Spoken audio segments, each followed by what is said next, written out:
जय श्री कृष्णा भक्तों। आज हम आपको भगवत गीता के 7वें अध्याय का महात्म्य बताएंगे। भगवान शिव कहते हैं, हे पार्वती, अब मैं 7वें अध्याय का महात्म्य बतलाता हूँ, जिसे सुनकर कानों में अमृत राशि भर जाती है। पाटलिपुत्र नामक एक दुर्गम नगर है, जिसका गोपुर द्वार बहुत ही ऊंचा है। उस नगर में शंकुकर्ण नामक एक ब्राह्मण रहता था। उसने वैश्यव्रति का आश्रय लेकर बहुत धन कमाया, किंतु न तो कभी पितरों का तर्पण किया और न देवताओं का पूजन ही किया। वह धनोपार्जन में तत्पर होकर राजाओं को ही भोज दिया करता था। एक समय की बात है, उस ब्राह्मण ने अपना चौथा विवाह करने के लिए पुत्रों और बंधुओं के साथ यात्रा की। मार्ग में आधी रात के समय जब वह सो रहा था, तब एक सर्प ने कहीं से आकर उसकी बाह में काट लिया। उसके काटते ही ऐसी अवस्था हो गई कि मणि, मंत्र और औषधि आदि से भी उसके शरीर की रक्षा असाध्य जान पड़ती। तत्पश्चात कुछ ही क्षणों में उसके प्राण पखेरु उड़ गए और वह प्रेत बन गया। फिर बहुत समय बाद वह प्रेत सर्प योनि में उत्पन्न हुआ। उसका चित्त धन की वासना में बंधा था।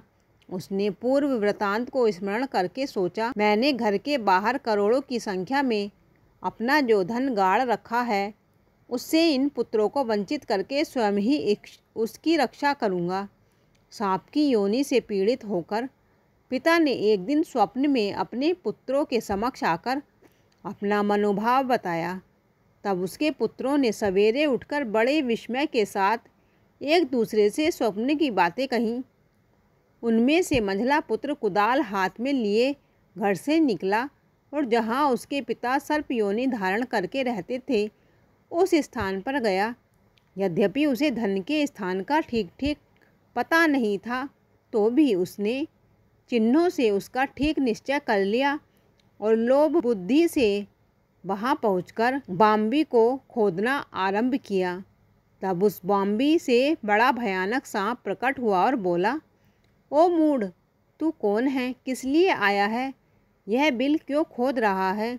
किसने तुझे भेजा है? ये सारी बातें मेरे सामने बता।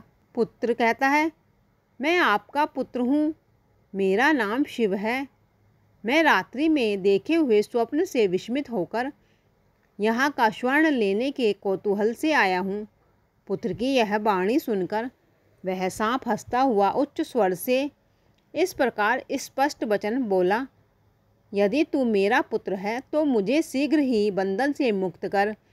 मैं अपने पूर्व जन्म के गाड़े हुए धन के ही लिए सर्प योनि में उत्पन्न हुआ हूँ। पुत्र कहता है, पिताजी, आपकी मुक्ति कैसे होगी? इसका उपाय मुझे बताइए, क्योंकि मैं इस रात में सब लोगों को छोड़कर आपके पास आया हूँ।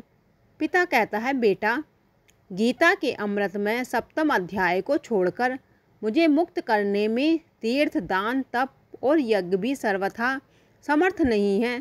केवल गीता का 7वां अध्याय ही प्राणियों के जरा, मृत्यु आदि दुखों को दूर करने वाला है। पुत्र, मेरे श्राद्ध के दिन गीता के 7वें अध्याय का पाठ करने वाले ब्राह्मण को श्रद्धापूर्वक भोजन कराओ।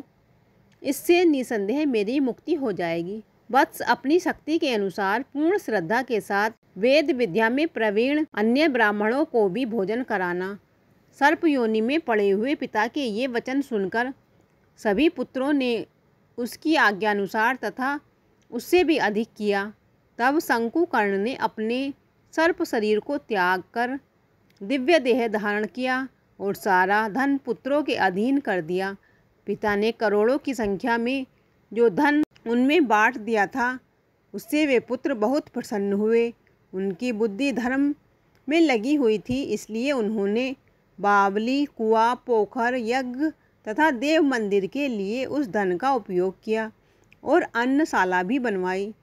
तत्पश्चात 7वें अध्याय का सदा जप करते हुए उन्होंने मोक्ष प्राप्त किया।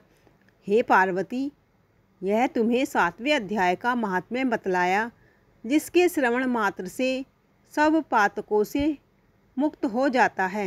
बोलो श्री कृष्ण भगवान की जय।